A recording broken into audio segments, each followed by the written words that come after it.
Good morning. നമ്മൾ കഴിഞ്ഞ ക്ലാസ്സുകളിൽ ഇക്വിലിബ്രിയം എന്ന ചാപ്റ്ററാണ് സ്റ്റാർട്ട് ചെയ്തിരുന്നത്. അതിൻ്റെ ഫോക്കസ് ഏരിയ ബേസ് ചെയ്ത് വരുന്ന കുറച്ച് കാര്യങ്ങൾ നമ്മൾ ഡിസ്കസ് ചെയ്തു. അതായത് പ്രധാനമായിട്ടും ലോ ഓഫ് കെമിക്കൽ ഇക്വിലിബ്രിയം എന്താണെന്ന് പഠിച്ചു. അതുപോലെ തന്നെ ഇക്വിലിബ്രിയം കോൺസ്റ്റന്റ് അല്ലെങ്കിൽ ഗ്യാസ് സ്റ്റേറ്റിനെ കുറിച്ച് ഡിസ്കസ് ചെയ്തു. അതുമായി ബന്ധപ്പെട്ട റിലേഷൻ ബിറ്റ്വീൻ കെ പി എൻ്റെ കേസിൽ വെച്ച് വളരെ പ്രധാനപ്പെട്ടതാണ് റിലേഷൻ ബിറ്റ്വീൻ കെ പി എൻ്റെ കേസിൽ എന്ന് ഓർത്ത് വെച്ചേക്കുക. എക്സാം പോയിന്റ് ഓഫ് വ്യൂ വളരെ ഇമ്പോർട്ടൻറ്റ് സെക്ഷനാണ് റിലേഷൻ ബിറ്റ്വീൻ കെ പി എൻ്റെ കേസ്. നമ്മൾ ഇന്നത്തെ ക്ലാസ്സിൽ പ്രധാനമായും ഡിസ്കസ് ചെയ്തത് ഫോക്കസിൽ വരുന്ന അടുത്ത സെക്ഷനാണ് ആസിഡ് ബേസ് കോൺസെപ്റ്റ്സ്. ഞാൻ ആദ്യ ക്ലാസ്സിൽ പറഞ്ഞു കഴിഞ്ഞു, നമ്മുടെ ഇക്വിലിബ്രിയം പ്രധാനമായിട്ടും 3 ടൈപ്പ് ഉണ്ട്. Physical equilibrium, chemical equilibrium, ionic equilibrium. നമ്മൾ കെമിക്കൽ ഇക്വിലിബ്രിയമാണ് പഠിച്ചുകൊണ്ടിരിക്കുന്നത്. ആ കെമിക്കൽ ഇക്വിലിബ്രിയത്തിൽ പഠിക്കേണ്ട ഒരു ടോപ്പിക്കാണ് എന്തോ സാധനം ആസിഡ് ബേസ് കോൺസെപ്റ്റ്. അതായത് ആസിഡ് എന്താണ്, ആസിഡ് എന്ന് പറഞ്ഞാൽ എന്താണ്, ബേസ് എന്ന് പറഞ്ഞാൽ എന്താണെന്ന് ചില ആൾക്കാർ എക്സ്പ്ലെയിൻ ചെയ്തിട്ടുണ്ട്. എന്താണ് ആസിഡ്, എന്താണ് ബേസ്, അതിനെ പറഞ്ഞ പേരാണ് ആസിഡ് ബേസ് കോൺസെപ്റ്റ്സ് എന്ന് പറയും. ആസിഡ് ബേസ് കോൺസെപ്റ്റ് നമുക്ക് പ്രധാനമായിട്ട് 3 ആസിഡ് ബേസ് കോൺസെപ്റ്റുകളാണ് പഠിക്കാനുള്ളത്. ആസിഡിനെ കുറിച്ചും ബേസിനെ കുറിച്ചും എക്സ്പ്ലെയിൻ ചെയ്യാനുണ്ടായ ആദ്യത്തെ കോൺസെപ്റ്റ് എന്ന് പറഞ്ഞു കഴിഞ്ഞാൽ അറീനിയസ് കോൺസെപ്റ്റ് ആണ്. ആസിഡ് എന്താണ് അല്ലെങ്കിൽ ബേസ് എന്താണ് എന്ന് എക്സ്പ്ലെയിൻ ചെയ്യാനുണ്ടായ ഒന്നാമത്തെ കോൺസെപ്റ്റ് ആണ് അറീനിയസ് കോൺസെപ്റ്റ്. വളരെ ഇമ്പോർട്ടൻ്റ് ആണ്. ഈ അറീനിയസ് കോൺസെപ്റ്റ് പറയുന്ന കാര്യം എന്താണെന്ന് ചോദിച്ചു കഴിഞ്ഞാൽ, ആസിഡ് എന്ന് പറഞ്ഞാൽ കെമിക്കൽസ് ആണ് which give H+ ions when dissolved in water. കൃത്യമായി മനസ്സിലാക്കുക. അതായത് വാട്ടറിൽ ഡിസോൾവ് ചെയ്യുമ്പോൾ H+ അയോണുകളെ തരുന്ന സാധനങ്ങളാണ് ആസിഡുകൾ എന്നാണ് ആരെ പറഞ്ഞിരിക്കുന്നത്, Arrhenius concept. Acids are chemicals which give H+ ions when dissolved in water. അതായത് വാട്ടറിനകത്തേക്ക് ഡിസോൾവ് ചെയ്യുമ്പോൾ H+ അയോണുകളെ തരുന്ന സാധനങ്ങളെ പറഞ്ഞ പേരാണ് എന്തോന്ന്, acids. According to Arrhenius concept, acids are chemical which give H+ ions when dissolved in water. എക്സാമ്പിളുകളായി പറഞ്ഞാൽ HCl ഇതൊരു chemical substance ആണ്. വാട്ടറിനകത്തേക്ക് ഡിസോൾവ് ചെയ്യാം, നമുക്ക് കിട്ടുക H+ ഒപ്പം Cl- ആണ്. HCl is a chemical substance. Water dissolve ചെയ്തു, കിട്ടിയ സാധനം H+ Cl-.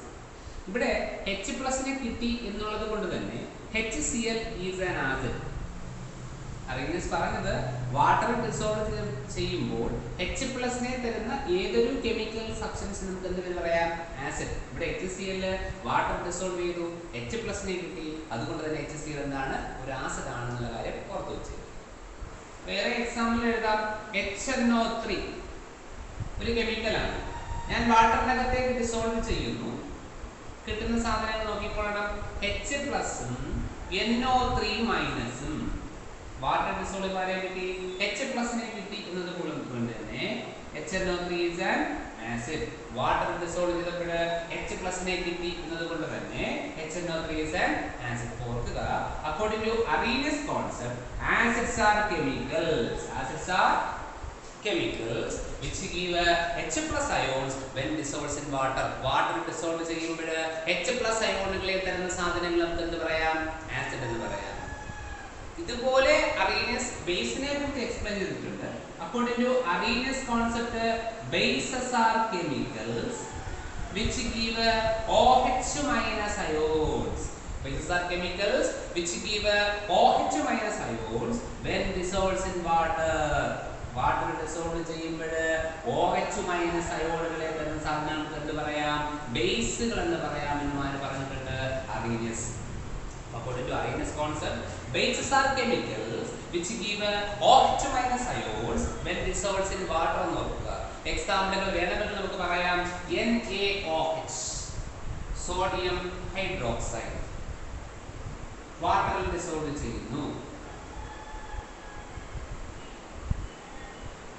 വാട്ടറിൽ ഡിസോൾവ് ചെയ്താൽ നമുക്ക് ആരെ കിട്ടും, Na+ഉം OH-. വാട്ടർ ഡിസോൾവ് ചെയ്തപ്പോൾ OH- അയോണുകളെ തന്നതുകൊണ്ട് തന്നെ NaOH is a base എന്ന് നോക്കുക. വേറെ എക്സാമ്പിൾ എഴുതാം. KOH ഒരു കെമിക്കലാണ്, വാട്ടറിനകത്തേക്ക് ഡിസോൾവ് ചെയ്യുന്നു, കിട്ടുന്ന അയോണുകൾ K+ഉം OH-. That is OH-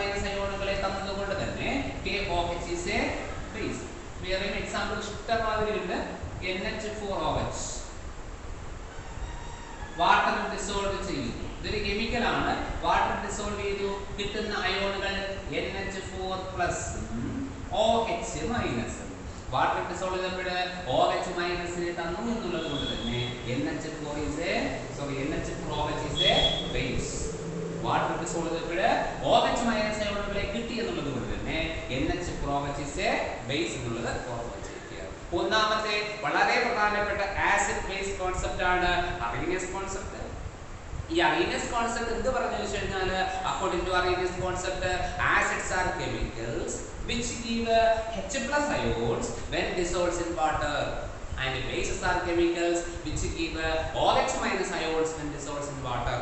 ഓർക്കണം, അറീനിയസ് കോൺസെപ്റ്റ് ആസിഡിനെ കുറിച്ചും ബേസിനെ കുറിച്ചും എക്സ്പ്ലെയിൻ ചെയ്തത് H+ അയോണുകളെയും OH- അയോണുകളെയും ഡിപെൻഡ് ചെയ്തിട്ടാണ് എന്നുള്ള കാര്യം കൂടെ ഓർത്ത് വെച്ചേക്കുക. അതിന്റെ ബേസ് ചെയ്തിട്ടാണ് H+ അയോണുകളെയും OH- അയോണുകളെയും. വാട്ടർ ഡിസോൾവ് ചെയ്യുമ്പോൾ H+ അയോണുകൾ തരുന്ന സാധനങ്ങൾ ആസിഡുകളാണ്. വാട്ടർ ഡിസോൾവ് ചെയ്യുമ്പോൾ OH- അയോണുകൾ തരുന്ന സാധനങ്ങൾ ബേസുകളാണെന്നാണ് ആര് പറഞ്ഞത്? അറീനിയസ് പറഞ്ഞത്. എക്സാമ്പിളുകൾ ഓർത്ത് വച്ചേക്കണം. വളരെ പ്രധാനപ്പെട്ട ഒരു കാര്യമാണ് ഒന്നാമത്തെ ആസിഡ് ബേസ് കോൺസെപ്റ്റ്. ഇവിടെ കാര്യം കൂടെ ഓർക്കണം, ചിലപ്പോൾ ഇവിടെ ചില ടെക്സ്റ്റുകളിൽ H+ന് പകരം H3O+ എന്നായിരിക്കും കാണുക. അതിന്റെ കാര്യം എന്ന് പറഞ്ഞു കഴിഞ്ഞാൽ നമ്മുടെ HCl ഡീകമ്പോസ് ചെയ്ത് കിട്ടുന്ന സാധനങ്ങൾ H+ഉം Cl- തന്നെയാണ്. പക്ഷേ H+ ഹൈലി അൺസ്റ്റേബിൾ ആയതുകൊണ്ട് തന്നെ വാട്ടറുമായി ചേർന്നിട്ട് H3O+ ആയിട്ട് എക്സിസ്റ്റ് ചെയ്യാറുണ്ട്. ഇതിന് പറഞ്ഞ പേര് ഹൈഡ്രോണിയം അയൺ എന്നും പറയാറുണ്ട് എന്ന് ഓർക്കുക. എന്ന് പറയും ഹൈഡ്രോണിയം അയൺ എന്നും പറയാറുണ്ട്. ഇവിടെ HCl ആണ് വാട്ടർ ഡിസോൾവ് ചെയ്തു കിട്ടിയ സാധനം H+ഉം Cl-. അങ്ങനെ എഴുതിയ പ്രശ്നമൊന്നുമില്ല. ചില ടെക്സ്റ്റുകളിലും ചില നോട്ടുകളിലും കാണുക H+ന് പകരം H3O+ ആയിരിക്കും. ഇത് വലിയ കാര്യമൊന്നുമില്ല. H+ തന്നെയാണ് ഫോം ചെയ്യുന്നത്. പക്ഷേ H+ അയോൺ ഹൈലി അൺസ്റ്റേബിൾ ആയതുകൊണ്ട് തന്നെ ഇവിടുത്തെ വാട്ടറുമായി റിയാക്ട് ചെയ്തിട്ട് H3O+ അയോണുകളായിട്ട് എക്സിസ്റ്റ് ചെയ്യാറുണ്ട്. അതിന് പറഞ്ഞ പേര് എന്താണ്? ഹൈഡ്രോണിയം അയൺ ആണെന്ന് ഓർത്ത് വെച്ചു. വളരെ സിമ്പിൾ ആയിട്ട് ഓർക്കാൻ കഴിയുന്ന കാര്യമാണ് അറീനിയസ് കോൺസെപ്റ്റ്. വളരെ പ്രധാനപ്പെട്ടതുമാണ്. ഈ ആസിഡിനെ കുറിച്ചും ബേസിനെ കുറിച്ചും പറയാനുണ്ടായ രണ്ടാമത്തെ കോൺസെപ്റ്റ് എന്ന് പറഞ്ഞാൽ വളരെ പ്രധാനപ്പെട്ടതാണ്. Bronsted Lowry concept. അറീനിയസ് കോൺസെപ്റ്റിനേക്കാൾ പ്രധാനപ്പെട്ട സാധനമാണ് ബ്രോൺസ്റ്റഡ് ലവറി കോൺസെപ്റ്റ്. ഈ ബ്രോൺസ്റ്റഡ് ലവറി കോൺസെപ്റ്റ് പറയുന്നത് ആസിഡ്സ് എന്ന് പറഞ്ഞ കെമിക്കൽസ് ആണ് which are proton donors. ഓർക്കേണ്ട പ്രധാനപ്പെട്ട കാര്യമാണ്, പ്രോട്ടോണുകളെ കൊടുക്കാൻ കഴിയുന്ന ആൾക്കാർ നമുക്ക് എന്ത് പറയാം? ആസിഡ് എന്ന് പറയാം. അതുപോലെ ബേസുകൾ എന്ന് പറഞ്ഞാൽ പ്രോട്ടോൺ അക്സെപ്റ്റേഴ്സ്. പ്രോട്ടോണിനെ അക്സെപ്റ്റ് ചെയ്യാൻ കഴിയുന്ന ആൾക്കാരാണ് എന്ന് ഓർക്കുക. ഈ രണ്ട് പോയിന്റുകൾ മനസ്സിലാക്കി വെച്ചിരിക്കുക. ആസിഡ് എന്ന് പറഞ്ഞാൽ പ്രോട്ടോൺ ഡോണേഴ്സ് ആണ്. ബേസസ് എന്ന് പറഞ്ഞാൽ പ്രോട്ടോൺ അക്സെപ്റ്റേഴ്സ് ആണ്. That is, according to Bronsted-Lowry concept, acids are chemicals which are proton donors and bases are chemicals which are proton acceptors. പ്രോട്ടോണിനെ കൊടുക്കാൻ കഴിയുന്ന കെമിക്കലുകളെ ആസിഡുകളെന്നും പ്രോട്ടോണുകളെ വാങ്ങാൻ കഴിയുന്ന ആൾക്കാരെ നമുക്ക് പറയാം ബേസുകളെന്നും പറയാം. ഒരു എക്സാമ്പിൾ പറഞ്ഞാൽ കൃത്യമായിട്ട് മനസ്സിലാകും. ഞാനൊരു എക്സാമ്പിൾ എഴുതാം. HCl നേരത്തെ പറഞ്ഞ എക്സാമ്പിൾ തന്നെയാണ്. H2O റിയാക്ട് ചെയ്യുന്നു. വളരെ കൃത്യമായി നോക്കണം. ഇവിടെ നടക്കുന്ന റിയാക്ഷൻ എന്ന് പറഞ്ഞാൽ ഈ HCl ഒരു H+ന് ഡൊണേറ്റ് ചെയ്യും. HCl H+നെ ഡൊണേറ്റ് ചെയ്യും. നമുക്കറിയാം H+ is similar to proton. നിങ്ങൾക്ക് അറിയാമായിരിക്കും. അതായത് hydrogen atomic number 1 mass number 1 കണ്ടുപിടിക്കാനൊക്കെ പഠിച്ചിട്ടുണ്ട്. ഇതിനകത്തുള്ള പ്രോട്ടോണുകളുടെ എണ്ണം അറിയാം. ആറ്റത്തിലെ പ്രോട്ടോണുകളുടെ എണ്ണം അതിൽ അറ്റോമിക് നമ്പർ തുല്യമായിരിക്കും. ദാറ്റ് ഈസ് 1 ആയിരിക്കും. ഇലക്ട്രോണുകളുടെ എണ്ണം ഒരു ആറ്റത്തിന്റെ കേസിൽ പ്രോട്ടോണുകളുടെ എണ്ണവും ഇലക്ട്രോണുകളുടെ എണ്ണവും തുല്യമായിരിക്കും. അതുകൊണ്ട് തന്നെ ഇലക്ട്രോണിന്റെ എണ്ണം എത്ര തന്നെയായിരിക്കും? 1 തന്നെയായിരിക്കും. ന്യൂട്രോണുകളുടെ എണ്ണം mass number minus atomic number 1 - 1 0. ഒരു ഹൈഡ്രജന്റെ കേസ് എഴുതിയിരിക്കുന്നു. ഇനി എന്താ H+ എന്ന് പറഞ്ഞാൽ ഹൈഡ്രജൻ ഒരു ഇലക്ട്രോൺ ഡൊണേറ്റ് ചെയ്യുമ്പോൾ കിട്ടുന്ന ചാർജാണ് പ്ലസ്. ഏത് ആറ്റങ്ങളും ഇലക്ട്രോണുകളെ വിട്ടുകൊടുത്താൽ കിട്ടുന്ന ചാർജാണ് പ്ലസ് ചാർജ് എന്ന് മനസ്സിലാക്കുക. ദാറ്റ് ഈസ് എച്ച് പ്ലസ് ആകുമ്പോൾ ആരെ വിട്ടു കൊടുക്കണം? ഒരു ഇലക്ട്രോണിനെ വിട്ടു കൊടുക്കണം. ദാറ്റ് ഈസ് എച്ച് പ്ലസ് ആകുമ്പോൾ പ്രോട്ടോണിന്റെ എണ്ണത്തിൽ മാറ്റമില്ല 1, ഇലക്ട്രോണിനെ ഒരെണ്ണം വിട്ടുകൊടുത്തു, that is 0, neutron 0. That is H പ്ലസിനകത്ത് ആര് മാത്രമേ ഉള്ളൂ? പ്രോട്ടോൺ മാത്രമേ ഉള്ളൂ. That is H plus is similar to proton എന്ന് മനസ്സിലാക്കുക. മനസ്സിലാക്കേണ്ട പ്രധാനപ്പെട്ട പോയിന്റ് ആണ്. എച്ച് പ്ലസ് ആർക്ക് സിമിലർ ആണ്? പ്രോട്ടോണിന് സിമിലർ ആണ്. ഇവിടെ HCl H2 ആയിട്ട് റിയാക്ട് ചെയ്തു. ഈ HCl ഒരു H പ്ലസിനെ കൊടുക്കും, ദാറ്റ് ഈസ് പ്രോട്ടോണിനെ കൊടുക്കും. അത് ആര് വാങ്ങും? H2O വാങ്ങിയിട്ട് അത് എന്തായി മാറും? H3O പ്ലസ് ഹൈഡ്രോണിയം അയോണായി മാറുകയും ഇത് Cl മൈനസ് ആയിട്ട് എക്സിസ്റ്റ് ചെയ്യുകയും ചെയ്യുമെന്ന് മനസ്സിലാക്കുക. ദാറ്റ് ഈസ് ഇവിടെ HCl H പ്ലസിനെ കൊടുത്തു, ദാറ്റ് ഈസ് പ്രോട്ടോണിനെ കൊടുത്തു. പ്രോട്ടോണിനെ കൊടുക്കുന്ന ആൾക്കാർ എന്തായിരിക്കും? ആസിഡ്. പ്രോട്ടോണിനെ കൊടുത്തത് കൊണ്ട് തന്നെ HCl ഈസ് ആൻ ആസിഡ്. ആ പ്രോട്ടോണിനെ ആര് വാങ്ങി? H2O വാങ്ങി. അതുകൊണ്ട് തന്നെ H2O ഈസ് എ ബേസ് എന്ന് മനസ്സിലാക്കി വെച്ചേക്കും. ഒരു എക്സാമ്പിൾ ഞാൻ പറഞ്ഞു. H പ്ലസിനെ കൊടുത്തയാൾ ആസിഡ്, H പ്ലസിനെ വാങ്ങിയ ആൾ ബേസ്. പ്രോട്ടോണിനെ കൊടുത്തയാൾ ആസിഡ്, പ്രോട്ടോണിനെ വാങ്ങിയ ആൾ ബേസ്. വളരെ സിമ്പിൾ ആയിട്ട് ഓർത്ത് വയ്ക്കാം. വേറെ ഒരു എക്സാമ്പിൾ എടുക്കാം. NH3 നിങ്ങൾക്ക് അറിയുന്ന ഒരു എക്സാമ്പിൾ ആണ്. വാട്ടറുമായിട്ട് തന്നെ റിയാക്ട് ചെയ്യുന്നു. ഇവിടെ നിങ്ങൾ മനസ്സിലാക്കേണ്ടത് NH3ക്ക് H പ്ലസിനെ കൊടുക്കാനുള്ള കപ്പാസിറ്റി ഇല്ല, H പ്ലസിനെ വാങ്ങാനുള്ള കപ്പാസിറ്റി ഉള്ളൂ. ദാറ്റ് ഈസ് H2O എന്നെയും H പ്ലസിനെ കൊടുക്കും, പ്രോട്ടോണിനെ കൊടുക്കും. ആര് വാങ്ങും? NH3 വാങ്ങും. എന്നിട്ട് എന്തായി മാറും? NH4 പ്ലസ് ആയി മാറും. H2O അല്ലേ H പ്ലസിനെ കൊടുത്തത്, ബാക്കിയുള്ള സാധനം എന്താ? OH മൈനസ് ആയിട്ട് എക്സിസ്റ്റ് ചെയ്യും. വളരെ സിമ്പിൾ ആയിട്ട് ഓർക്കാൻ കഴിയുന്ന കാര്യമാണ്. ഇവിടെ മനസ്സിലാക്കേണ്ട കാര്യം, H പ്ലസിനെ കൊടുത്ത ആൾ ആസിഡ്, H പ്ലസിനെ കൊടുത്ത ആൾ ആരാ? H2O. That is H2O is an acid. ഈ H പ്ലസിനെ വാങ്ങിയ ആൾ ആരാ? NH3. അതുകൊണ്ട് തന്നെ NH3 എന്തായി? ബേസ് ആയി. കൃത്യമായി മനസ്സിലാക്കുക. പ്രോട്ടോണിനെ കൊടുക്കുന്ന ആൾ ആസിഡ്, പ്രോട്ടോണിനെ വാങ്ങുന്ന ആൾ ബേസ്. ഇവിടെ രണ്ട് എക്സാമ്പിളുകൾ കൃത്യമായി മനസ്സിലാക്കുക. ഇവിടെ ഒരു കാര്യം കൂടി നിങ്ങൾ ശ്രദ്ധിക്കണം. ഒന്നാമത് പറഞ്ഞ എക്സാമ്പിളിനകത്ത് വാട്ടർ ഈസ് എ ബേസ്, രണ്ടാമത് പറഞ്ഞ എക്സാമ്പിളിനകത്ത് വാട്ടർ ഈസ് എൻ ആസിഡ്. അപ്പോൾ വാട്ടർ എന്തോ ഒരു പ്രത്യേകതയുണ്ട്. Water can act as both acid and base. അതായത് വാട്ടറിന് ആസിഡിനെ പോലെ ആക്ട് ചെയ്യാനുള്ള കപ്പാസിറ്റി ഉണ്ട്, ബേസിനെ പോലെ ആക്ട് ചെയ്യാനുള്ള കപ്പാസിറ്റി ഉണ്ട്. ഏത് കെമിക്കലുമായിട്ടാണ് റിയാക്ട് ചെയ്യുന്നത് എന്നതിനെ ഡിപ്പെൻഡ് ചെയ്തിട്ടുണ്ട്. മനസ്സിലാക്കുക. ആസിഡുമായി റിയാക്ട് ചെയ്താൽ വാട്ടർ ഈസ് എ ബേസ്, ബേസുമായി റിയാക്ട് ചെയ്താൽ വാട്ടർ ഈസ് എൻ ആസിഡ്. അപ്പം water can act as both acid and base depending on the chemical with which react. ഏത് കെമിക്കലുമായിട്ട് റിയാക്ട് ചെയ്യുന്നു എന്നതിനെ അടിസ്ഥാനപ്പെടുത്തിക്കൊണ്ട് water can act as both acid and base. അതുകൊണ്ട് തന്നെ water നമ്മൾ പറയുന്ന മറ്റൊരു പേരും കൂടെ ഉണ്ട്, ഓർത്ത് വെച്ചേക്കണം. Water is an amphoteric substance, അല്ലെങ്കിൽ വാട്ടർ ഹാസ് amphoteric nature എന്ന് പറയാം. amphoteric nature കൃത്യമായി മനസ്സിലാക്കുക. Water can act as both acid and base depending on the chemical with which react.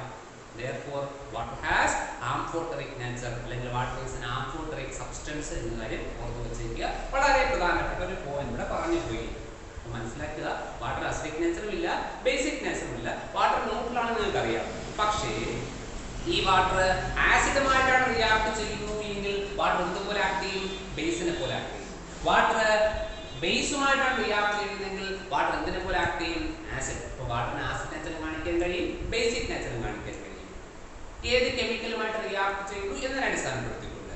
അതുകൊണ്ട് തന്നെ water is amphoteric in nature നമുക്ക് പറയാനായിട്ട് സാധിക്കും, അല്ലെങ്കിൽ water is an amphoteric substance എന്ന് പറയാൻ നമുക്ക് സാധിക്കും.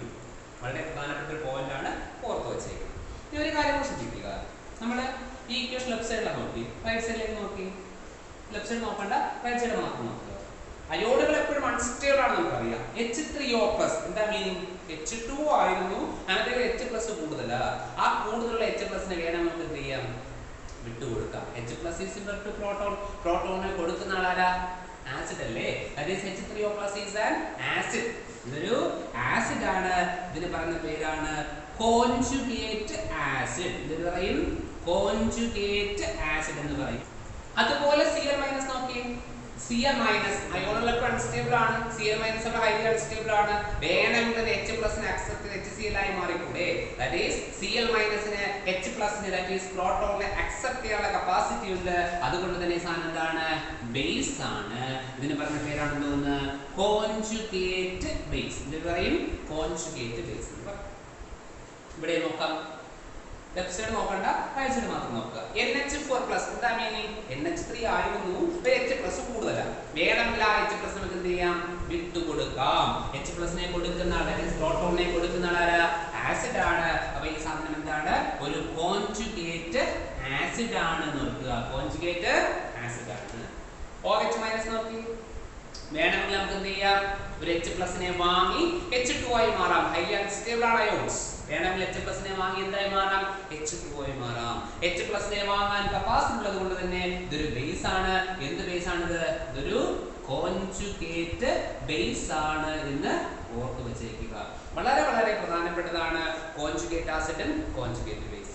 വളരെ സിസ്റ്റമാറ്റിക്കലി ഓർത്തു വെച്ചേക്കണം. Bronsted-Lowry concept. According to Bronsted-Lowry concept, acids are proton donors and bases are proton acceptors എന്ന് മനസ്സിലാക്കി വെച്ചേക്കുക. ഇനി നമുക്ക് ഒരു കെമിക്കൽ സബ്സ്റ്റൻസ് തന്നു കഴിഞ്ഞാൽ കോൺജുഗേറ്റ് ആസിഡും കോൺജുഗേറ്റ് ബേസും കണ്ടുപിടിക്കാൻ കഴിയും. എങ്ങനെയാണ് നമുക്ക് നോക്കാം. അത് നമുക്ക് കോൺജുഗേറ്റ് ആസിഡ് എങ്ങനെ കണ്ടുപിടിക്കും നോക്കാം. ഏതാണ്? കോൺജുഗേറ്റ് ആസിഡിനെ എങ്ങനെ നമ്മൾ കണ്ടുപിടിക്കും നോക്കാം. ഒന്നാമത്തെ റിയാക്ഷനുകളുണ്ട്. H2O എന്ന് പറയുന്ന ബേസിന്റെ കോൺജുഗേറ്റ് ആസിഡ് ആയിരുന്നു H3O+. കൺഫ്യൂഷൻ ഇല്ലല്ലോ. H2O എന്ന് പറയുന്ന ബേസിന്റെ കോൺജുഗേറ്റ് ആസിഡ് ആയിരുന്നു H3O+. കോൺജുഗേറ്റ് ആസിഡ് H2O എന്ന് പറയുന്ന ബേസിന്റെ കോൺജുഗേറ്റ് ആസിഡ് ആയിരുന്നു H3O+. ഒന്നാമത്തെ ഇക്വേഷൻ നമുക്ക് മനസ്സിലായത്. രണ്ടാമത്തെ ഇക്വേഷൻ നോക്കിയേ. NH3 എന്ന് പറയുന്ന ബേസിന്റെ കോൺജുഗേറ്റ് ആസിഡ് ആണ് NH4+.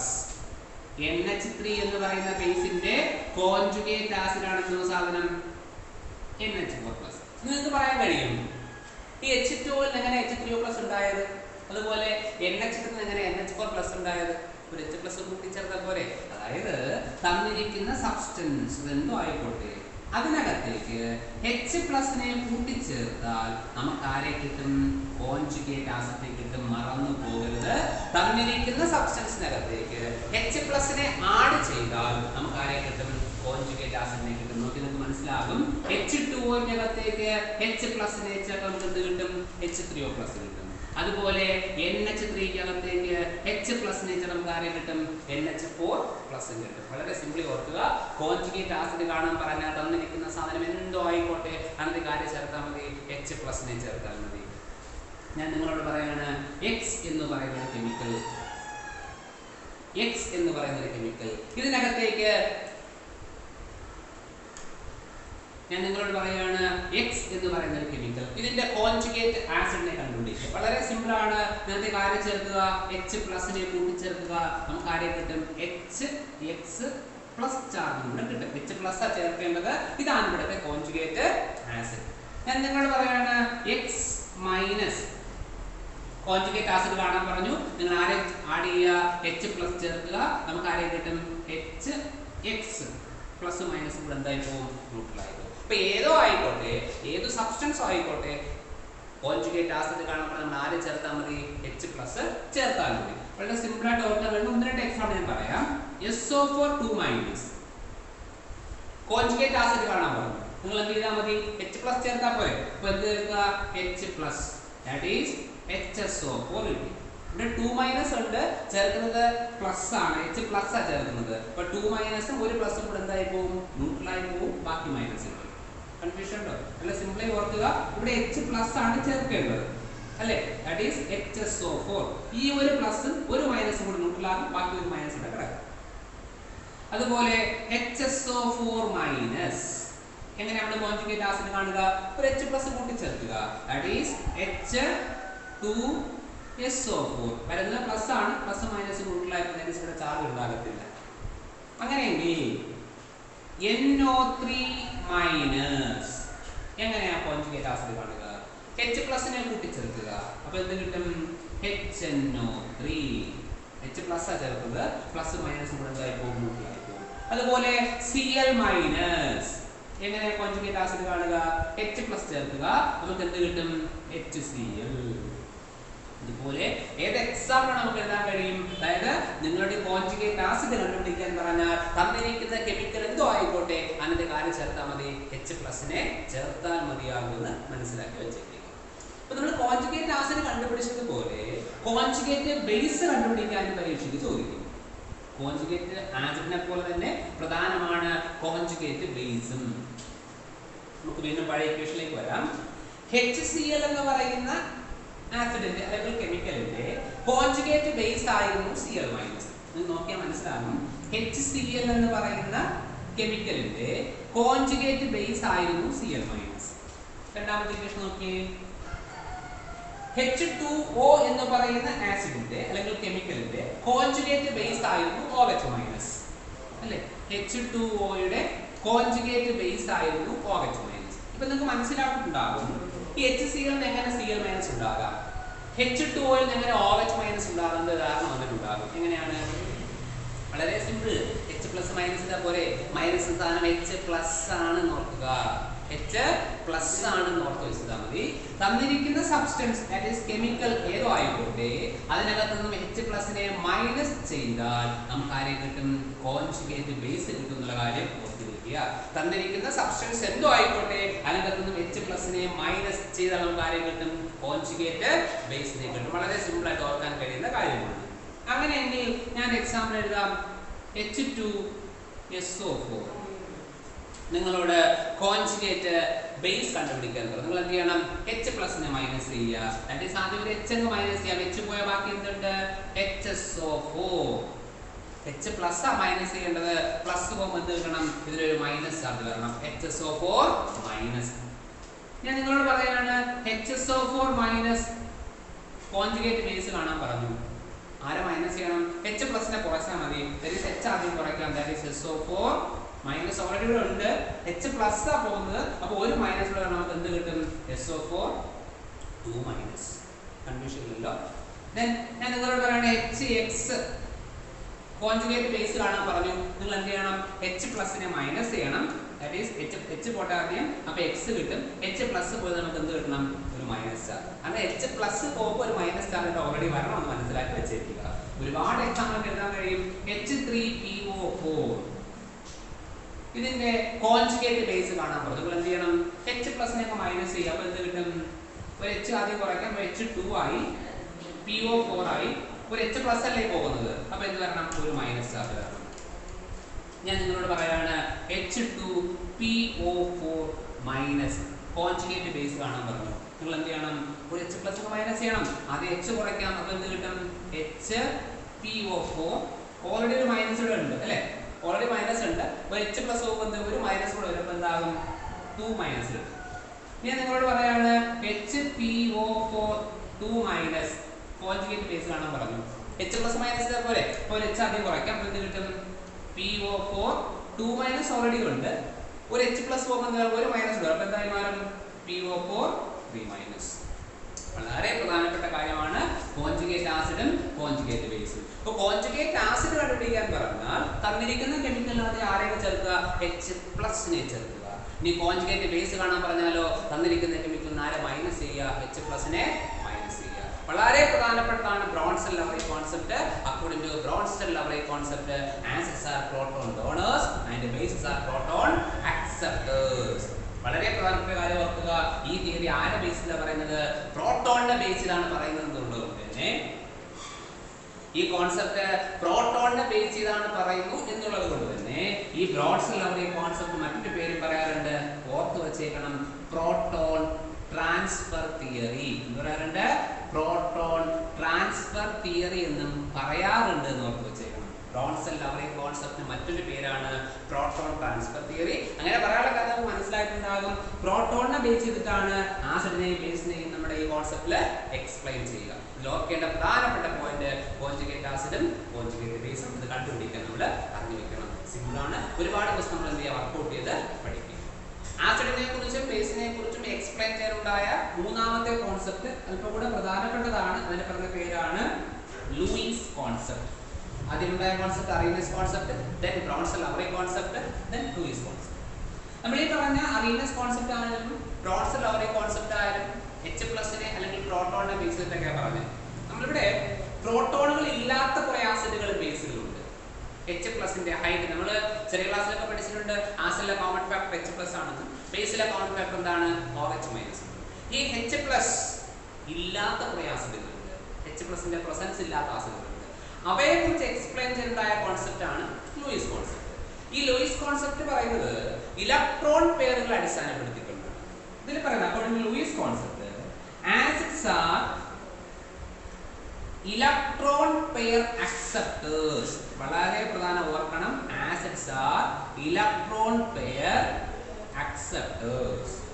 അങ്ങനെയെങ്കിൽ bases are electron pair donors. ഓർക്കേണ്ട പ്രധാനപ്പെട്ട കാര്യമാണ്. നമ്മുടെ അറീനസ് കോൺസെപ്റ്റില് എച്ച് പ്ലസിനെയും OH മൈനസിനെയും ബേസ് ചെയ്ത് പറഞ്ഞുവെങ്കിൽ, ബ്രോൺസൺ ലവറി കോൺസെപ്റ്റ് പ്രോട്ടോണിനെ ബേസ് ചെയ്ത് പറഞ്ഞുവെങ്കിൽ, ലൂയിസ് കോൺസെപ്റ്റ് പറയുന്ന ആരെ ബേസ് ചെയ്തിട്ടാണ്? ഇലക്ട്രോൺ പെയറുകളെ ബേസ് ചെയ്തിട്ടാണ്.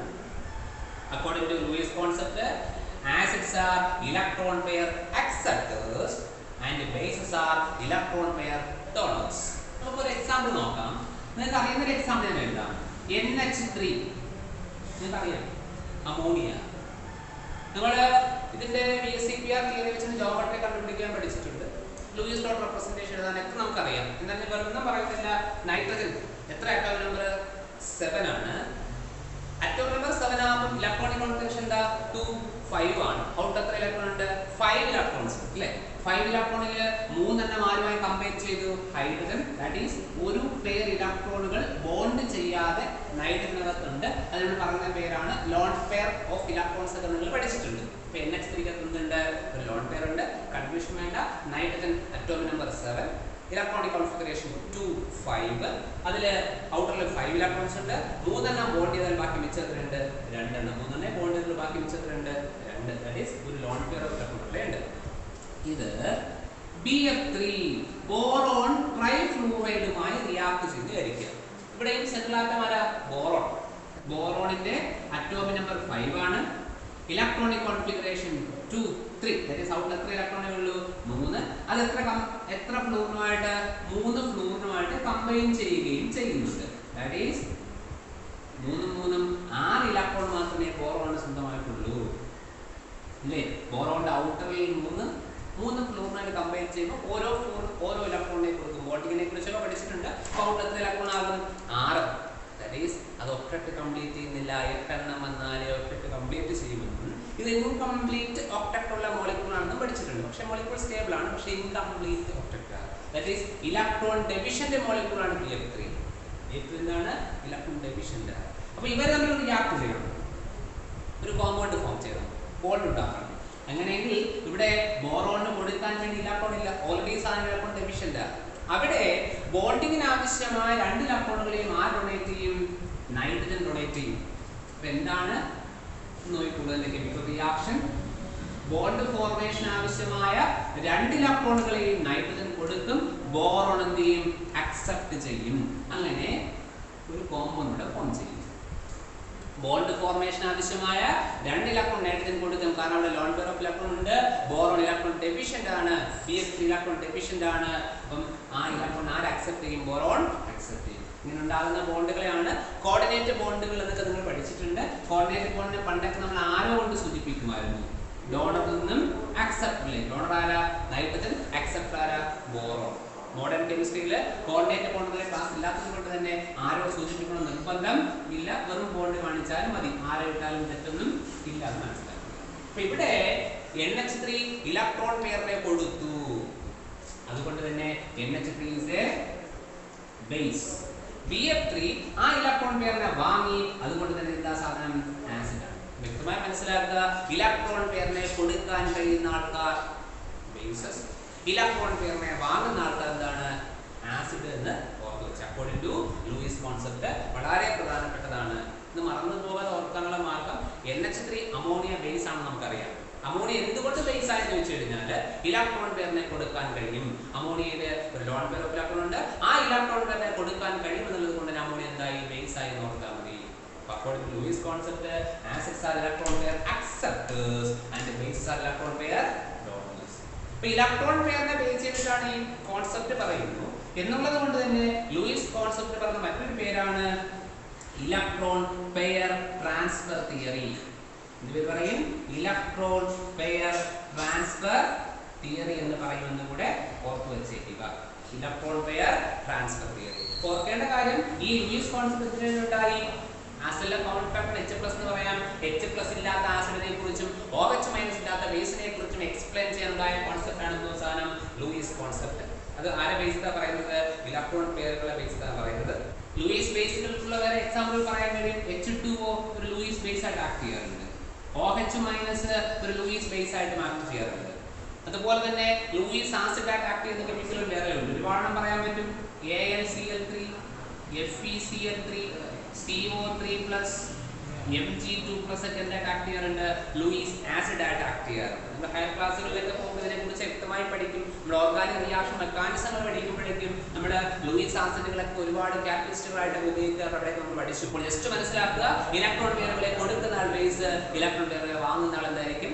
ആസിഡ് ആയിരിക്കും. ഇതിന് പറഞ്ഞ പേരാണ് ലൂയിസ് കോൺസെപ്റ്റ് അല്ലെങ്കിൽ ഇലക്ട്രോൺ പെയർ ട്രാൻസ്ഫർ തിയറി. ഒന്ന് രണ്ട് എക്സാമ്പിളുകൾ മനസ്സിലാക്കി വെച്ചേക്കുക.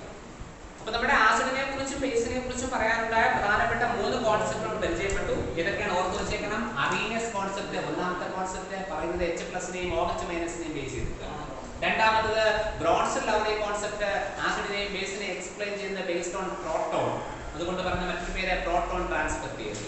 മൂന്നാമത്തെ കോൺസെപ്റ്റ് ലൂയിസ് കോൺസെപ്റ്റ്. ഓർക്കണം, H+ ഇല്ലാത്ത ആസിഡിനെ കുറിച്ചും OH- ഇല്ലാത്ത ബേസിനെ കുറിച്ചും എക്സ്പ്ലെയിൻ ചെയ്യുന്ന തിയറിയാണ് അല്ലെങ്കിൽ കോൺസെപ്റ്റാണ് ലൂയിസ് കോൺസെപ്റ്റ്. അത് ആരെ ബേസ് ചെയ്ത് പറയുന്നു? ഇലക്ട്രോൺ പെയറിനെ ബേസ് ചെയ്ത് പറയുന്നു. അതുകൊണ്ട് തന്നെ പറഞ്ഞ പേരാണ് ഇലക്ട്രോൺ പെയർ ട്രാൻസ്ഫർ തിയറി. ഓരോ എക്സാമ്പിളും പഠിച്ചു വയ്ക്കുക. ഇതിനകത്ത് ബ്രോൺസൺ ലവ്ലി കോൺസെപ്റ്റിനകത്ത് കോൺജുഗേറ്റ് ആസിഡും കോൺജുഗേറ്റ് ബേസ്ഡ് ടോപ്പിക്കും വളരെ ഭംഗിയായി പഠിച്ചു വയ്ക്കുക. ഇത്രയുമാണ് ആസിഡ് ബേസ് കോൺസെപ്റ്റ് ടോപ്പിക് നമുക്ക് പഠിക്കാനുള്ളത്.